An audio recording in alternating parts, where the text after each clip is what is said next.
In this video, we're going to introduce the concept of the mole. And the mole is a counting unit, just like a pair or a dozen. It tells us a number of things, but specifically, it tells us a number of things that helps us build a bridge between the micro or nanoscale of atoms and molecules and the macro scale of grams.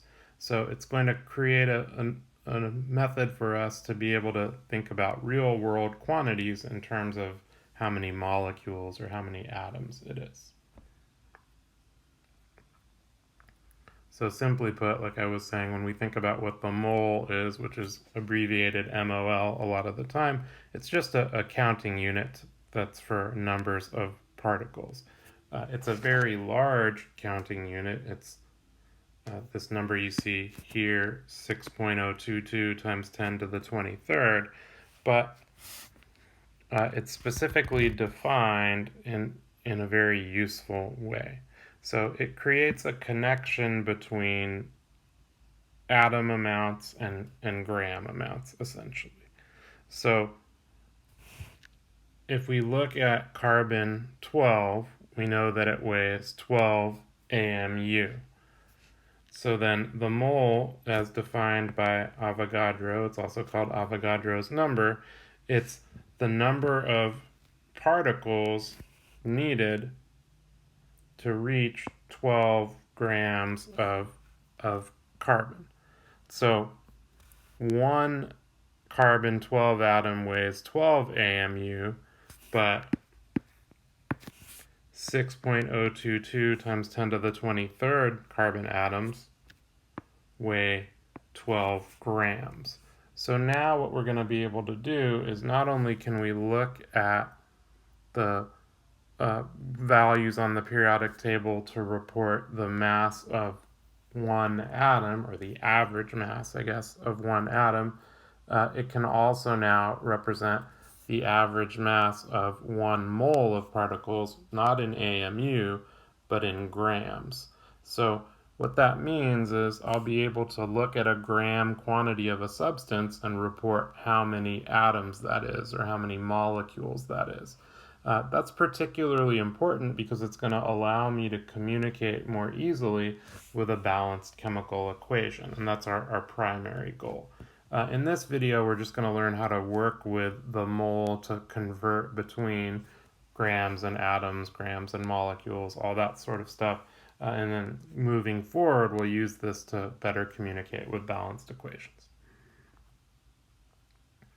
So just to kind of further push towards this understanding of the mole, what we know is one molecule of H2O, that's 16 AMU for the oxygen and more or less 1 AMU for each hydrogen, weighs 18 atomic mass units. But now the magic of Avogadro's number, and see it's to 2 decimal places here, we're just going to use it in that form to 2 decimal places. Not only do we know 1 molecule of water weighs 18 AMU, now we know 1 mole of water, 6.02 times 10 to the 23rd water molecules, weighs 18 grams. So now I'd be able to tell you not just about how many particles there are of water in 18 grams, but really in any amount, because I've created a conversion factor between the two. In theory, we always say that we kind of define it based on carbon 12, but really it was more understood by studying the behavior of gases. Either way, this is going to be a universal conversion factor to get us from the weight of 1 atom or 1 molecule in AMU to the weight of 1 mole of atoms or 1 mole of molecules in grams instead. So just to kind of visualize this, right, if I look on the periodic table, I can start to see some of the values that I would find for these different elements. So that means we're looking at 12 grams of carbon in that case, or 32.07 grams of sulfur in this case, or for iron, 55.93 grams, or for copper, 63.55 grams, and then I guess we have mercury too, right? So that's what 200.59 grams of mercury look like. So each one of these is a mole, right? All of these are 6.02 times 10 to the 23rd atoms of each of these substances. But now with Avogadro's number, I know how much that is in terms of grams as well. So if you try to think about kind of how this came about, the way that I like to imagine it is Avogadro basically said, well, I know one atom of this stuff weighs whatever it is in AMU. How many atoms do I need to count out such that I now have that same amount in grams? So really all Avogadro's number is, all this 6.02 times 10 to the 23rd is it's a conversion factor between atomic mass units and grams, but it does more than that because now it lets us think about atom amounts in grams or molecule amounts in grams and vice versa. So you can kind of see this here, right? And that's what I was just saying, that in reality, all we're looking at is the conversion factor between AMU and grams, and our understanding is 1 gram equals 6.022 times 10 to the 23rd AMU. We saw this number earlier in the first chapter 2 slides when we started to first consider Rutherford's experiment and our understanding that he discovered the particles in the nucleus, the proton and the neutron. He didn't discover the neutron, but it was found soon after. So really, it's just a conversion factor between the two. And so this top single line conversion is just basically doing that, right? It's starting by saying, we know one carbon atom weighs 12 AMU, but now we also know 6.022 times 10 to the 23rd carbon atoms weighs 12.01 grams. So if I multiply these together, I keep grams in the numerator and AMU in the denominator, and I get this conversion factor, like I said, that we already saw. But if we flip it around, that's how we get the conversion factor between grams and AMU. So we treat Avogadro's number as a counting unit because it creates this bridge between atom molecule amounts and gram amounts, but in reality, all it is the conversion factor between AMU and grams, or depending which way you're going. So here's what we're pretty much going to focus on going forward from here is how to use the values that we have. And this isn't ideal, but a lot of times the symbol for molar mass is this uppercase cursive M. I don't know how many of us write uppercase cursive M's all that often, but you'll also see me just refer to it as MM for molar mass, meaning the mass in grams of 1 mole of a substance. And then we've already seen earlier, right, N subscript capital A, that's what we use to symbolize Avogadro's number. So this flow chart above what I just was highlighting, this is telling us how we go between gram amounts and atom or molecule amounts, depending on what it is we're looking at. So in the middle is the number of moles. So there is not a direct conversion that we're going to use for grams to atoms because we still need to consider the molar mass values in order to do that. So if I have a mass in grams and I want to figure out how many moles it is, I divide by the molar mass, basically to say, I have this amount, I know how much 1 mole weighs, so how many moles do I have? And then from there, if I know the number of moles, right, that's like saying I know the number of dozens, Then I just multiply by the number of items in the counting unit, 6.02 times 10 to the 23rd, to get from moles to atoms instead. And alternatively, I can do this in reverse, right? If I have atoms and I want moles, I divide by Avogadro's number. And then once I have moles and I want grams, I multiply by the molar mass. And all of this is going to work out just like our unit conversions from chapter 1, that if I set it up correctly, the units I'm trying to get rid of will cross cancel, and the units I'm trying to keep will stick around. So that's kind of the thing that we want to follow as we're doing all of this.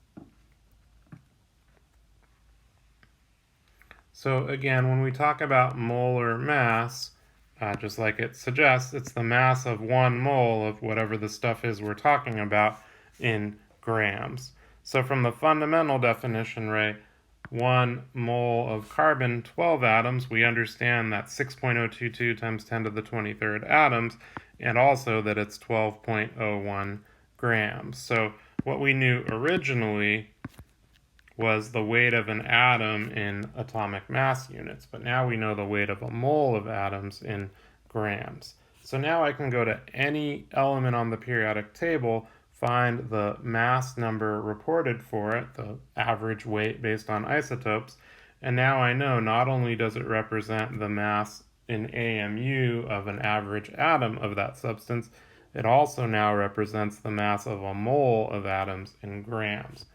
And now using the weighted average should make even more sense, right?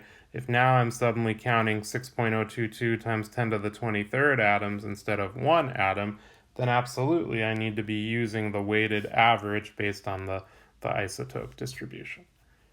So all that being said, it takes us to this last statement. Whatever the mass is in AMU for the atom, it's now the mass in grams for a mole of the substance, whatever it may be. Okay, so we're going to start to see how this will work in a couple slides here. I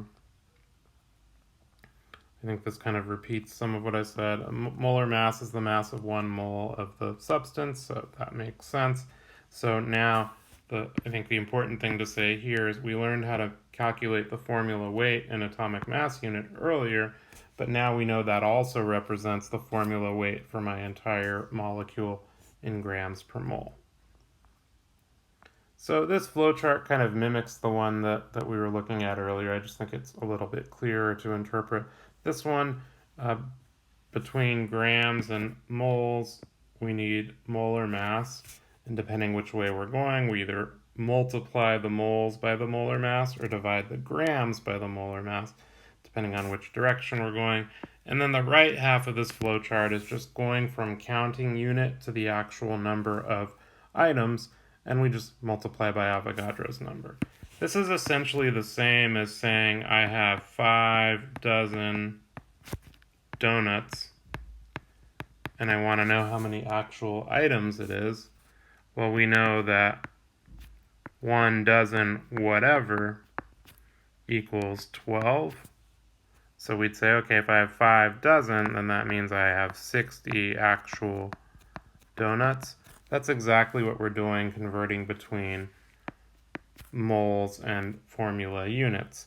That if I know how many moles I have to figure out the actual number, I need to multiply by the number of items in 1 mole. And in the opposite direction, I would do the opposite, right? If I had 60 donuts and wanted to know how many dozen that is, I'd divide by 12. Same thing, if I have atoms and I want moles, I divide by Avogadro's number. So I think there's a handout that I posted in chapter 3 and 4 that kind of has all of these flowcharts that we're going to use. This is handout 4. It looks like all the different flowcharts that we're going to use for different conversions and different problems in this chapter.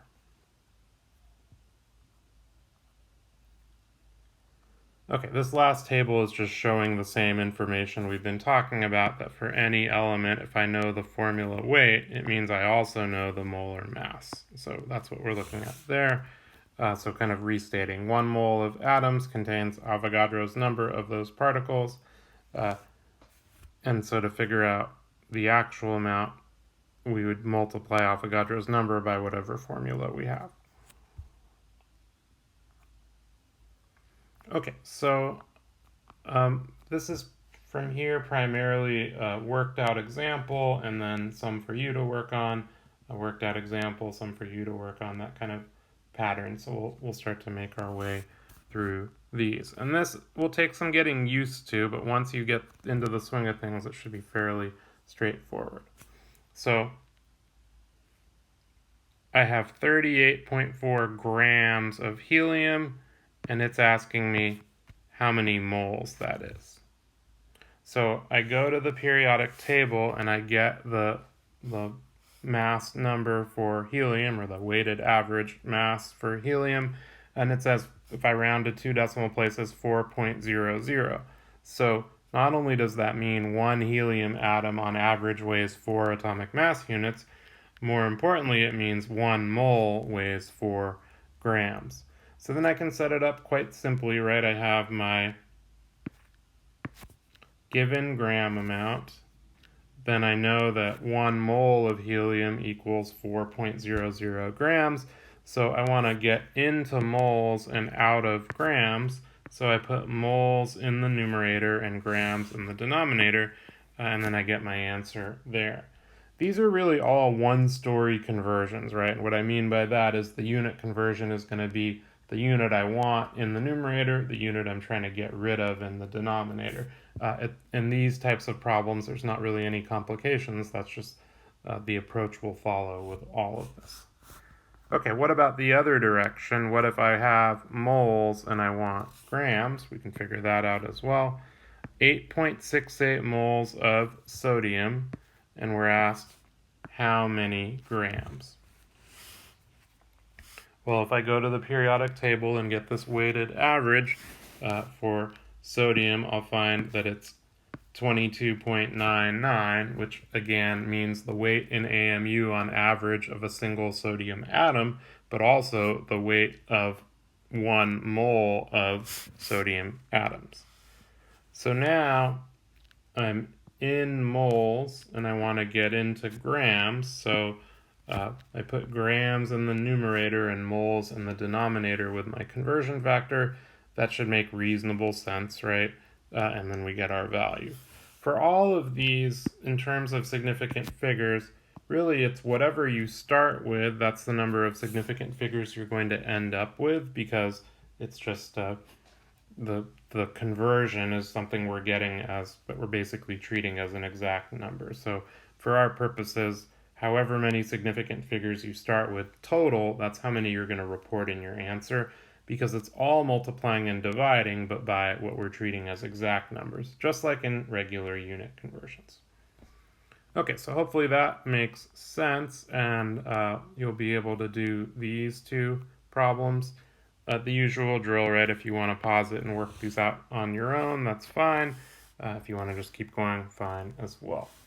So I'm going to need to get some values from the periodic table in order to do this, right? So the first one is talking about argon, and the periodic table tells me 1 mole of argon equals 39.95 grams of argon.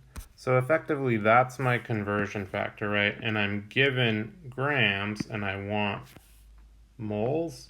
So we'll start with our gram amount, 88.2 grams of argon. And then when I'm writing the conversion factor, I know that I want grams in the denominator, so it will cancel with the grams I already have, and moles in the numerator because that's the unit I'm trying to get into. So we see that this will work, right? Grams cancel grams, moles are what I'm left with, so the value I end up with will be in terms of moles of argon. So basically we're saying 1 mole of argon is 39.95 grams, but I don't have 39.95 grams, I have 88.2 grams, so how much is that going to be?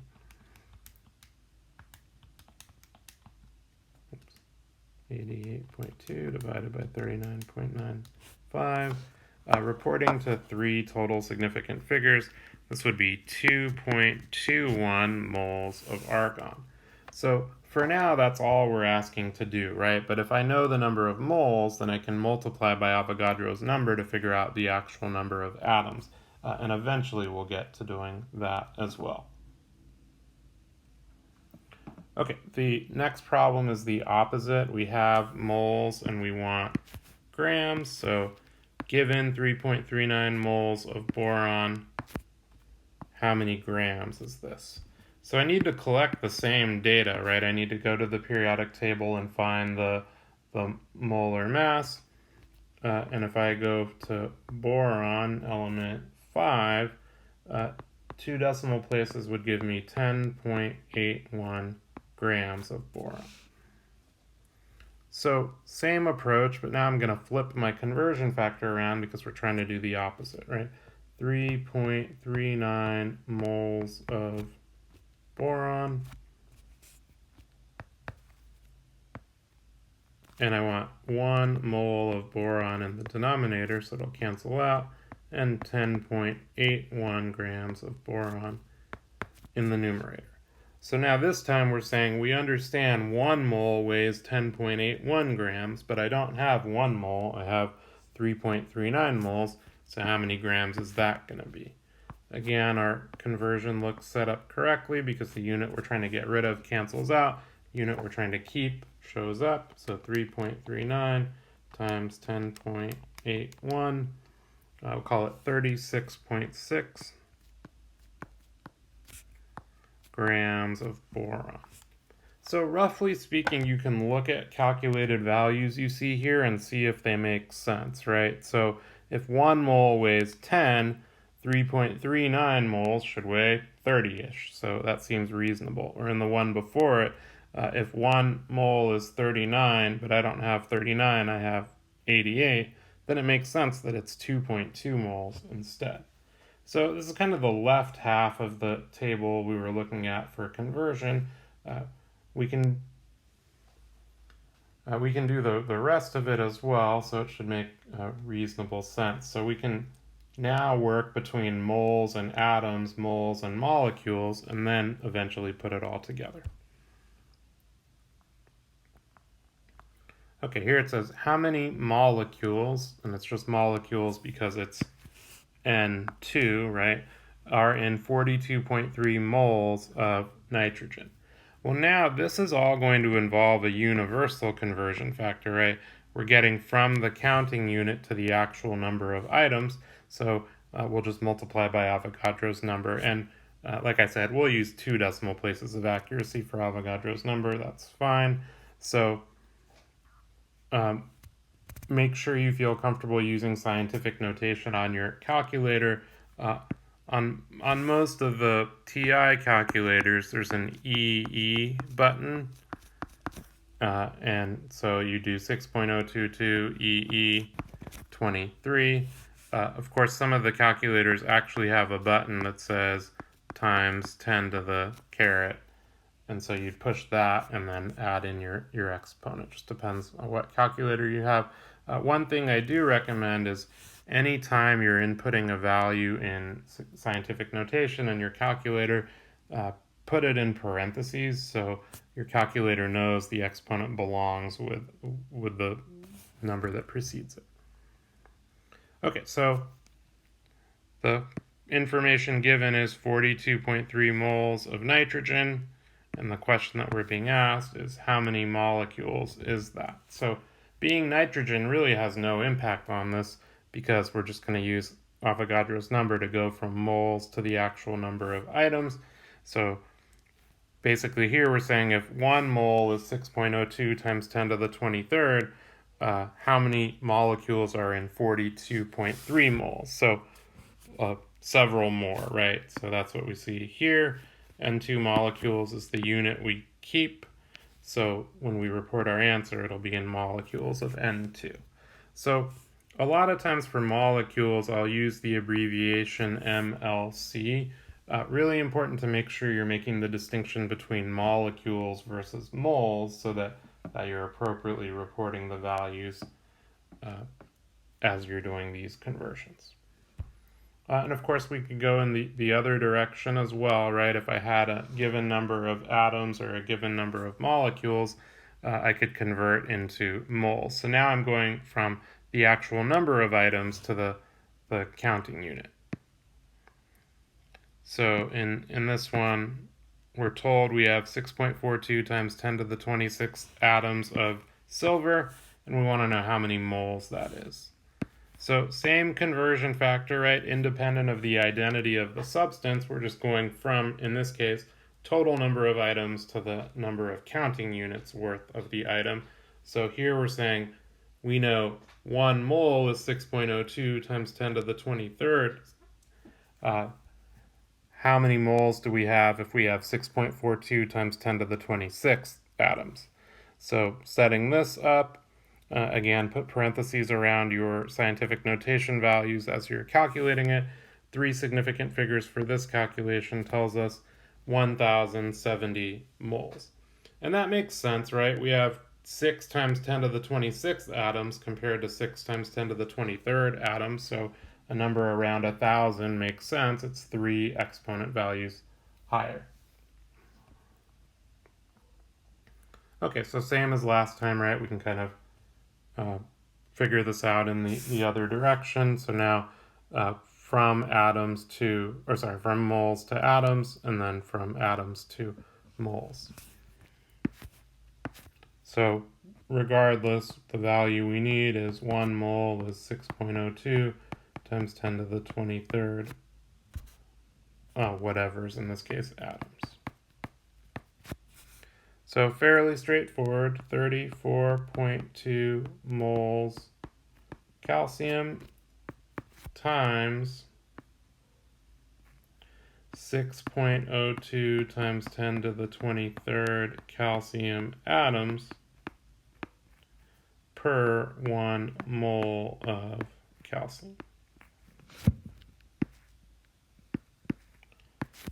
So moles of calcium cancel, and I have calcium atoms as my unit that I'm left with.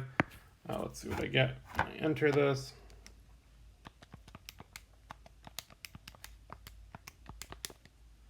Uh, 2.06 times 10 to the 25th calcium atoms. And then in the alternate direction, now we have atoms and we want moles. Same conversion factor, right? 1 mole is 6.02 times 10 to the 23rd atoms. So now, starting with our given value, 9.33 times 10 to the 24th Mn atoms. And so now I want atoms in the denominator and moles in the numerator, right? So 6.02 times 10 to the 23rd Mn atoms, and then up above 1 mole Mn atoms. So again, we can see things cancel correctly. Manganese atoms. 1 mole of magnesium manganese, not magnesium, is up there. And then when we multiply, or technically divide, 9.33 times 10 to the 24 divided by 6.02 times 10 to the 23rd, to 3 significant figures, I get 15.5 moles of manganese. Okay, so I think,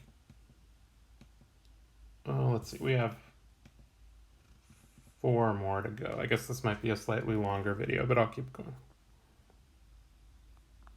So now we want to get into atoms from grams, or we want to get into grams from atoms. So now this will become a 2-step conversion. There's no direct path from grams to atoms, or we don't want to use a direct path. We want to use 2 separate conversion factors. So Now you've seen what I need to collect in terms of conversion factors, right? We need to know the molar mass of whatever substance it is we're talking about, and then we need the universal value for Avogadro's number to go between mole amounts and atom or molecule amounts. So in this case, my pathway is grams to moles to atoms. So I need the molar mass to go between grams and moles, and I need Avogadro's number to go between moles and atoms. Well, I've got both of those values here, so it looks like we're pretty well set, and we can go from here. So it's my initial value of 0.551 grams of potassium.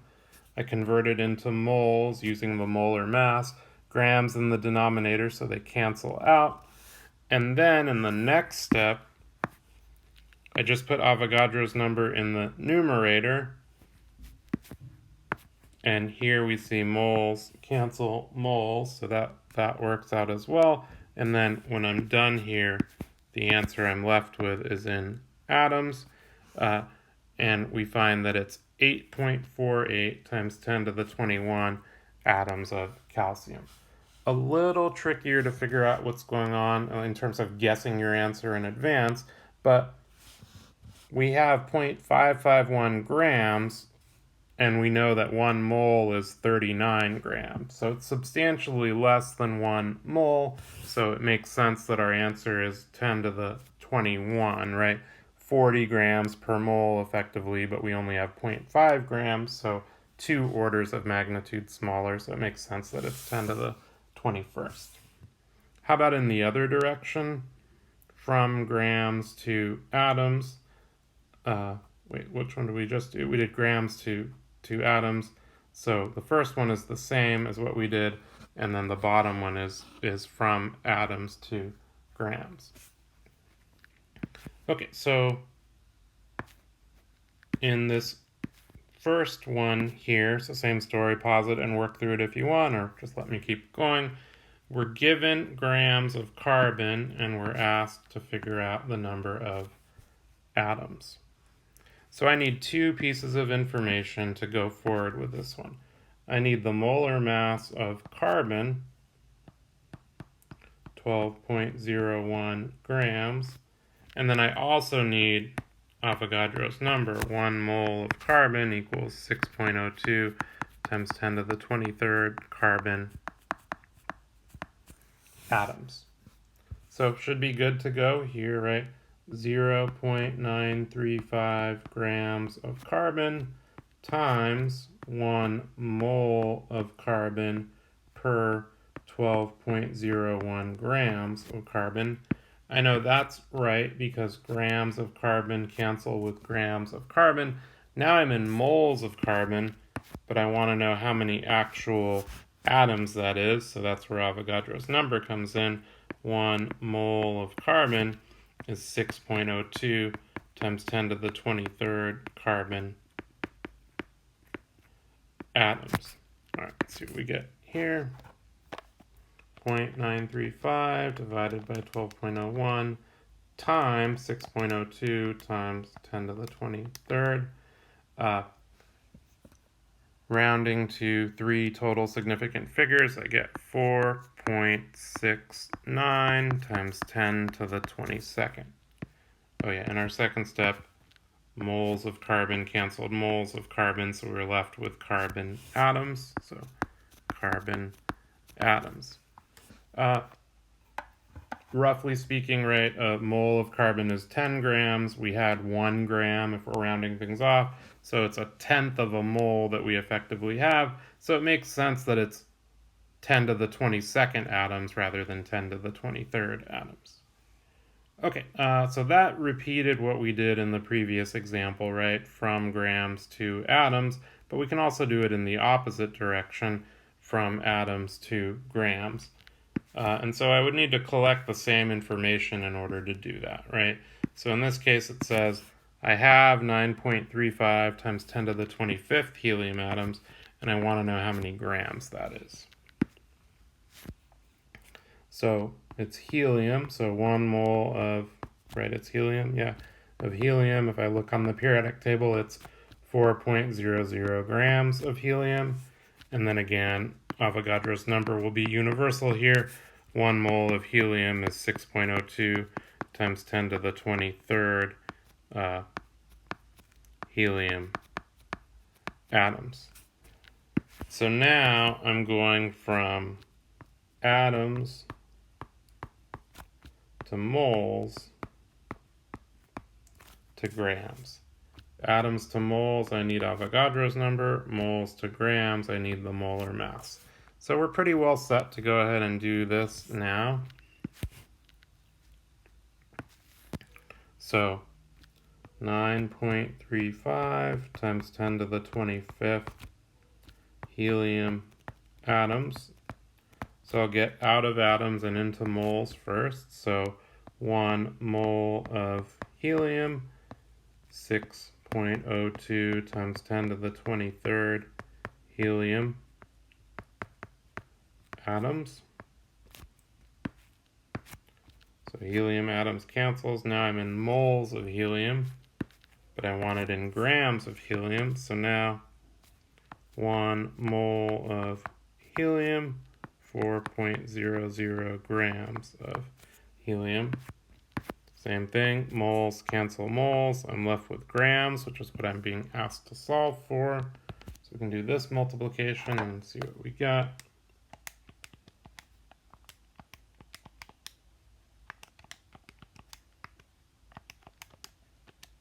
Times 4.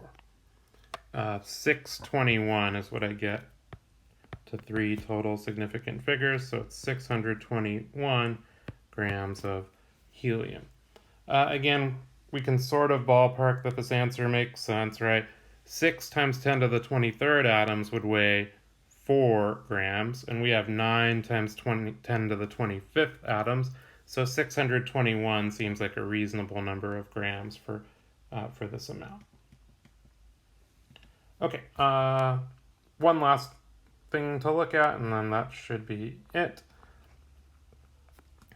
This question is asking how many hydrogen atoms in 72.5 grams of C3H8O. So I need to be aware that it's asking about hydrogen, but it's given me an entire formula. So somewhere in here I need to be aware that I need to account for the factor of 8, that there are 8 hydrogens per molecule, or 8 moles of hydrogen per 1 mole of the entire unit. But either way, there'll be a factor of 8 involved. So first, since I'm working with this molecule C3H8O, I need to figure out its molar mass. That's what we did up here. Then other conversion factors, like I said, acknowledging the factor of 8, and then universally knowing Avogadro's number. Okay, so we start in grams, then we get to moles of the entire formula, C3H8O. Here's my factor of 8, since it's asking about hydrogen, not the entire molecule. So then at this point, I'm in moles of hydrogen. And then lastly, it wants to know how many actual atoms it is. So it's hydrogen atoms. So this is the new step, right? Now it's become a 3-step conversion because it gave me a whole molecule and it's asking me about a particular atom. So definitely be on the lookout for problems like this where it gives you a molecule and asks about an atom. Let's do an example of this one, and that'll be a good place to stop for this video. How many carbon atoms are in 442 grams of C5H10O? Well, this is the amount we're given. This is what we're being asked about. So we need to be aware of the factor of 5 somewhere in here. Let's start by figuring out the molar mass.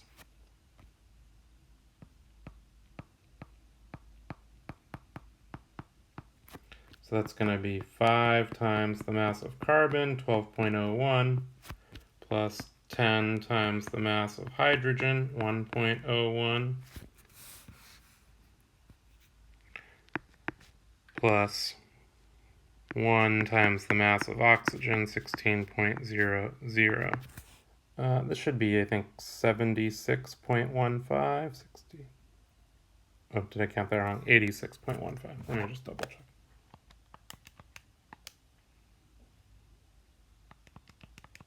Yeah, 86.15.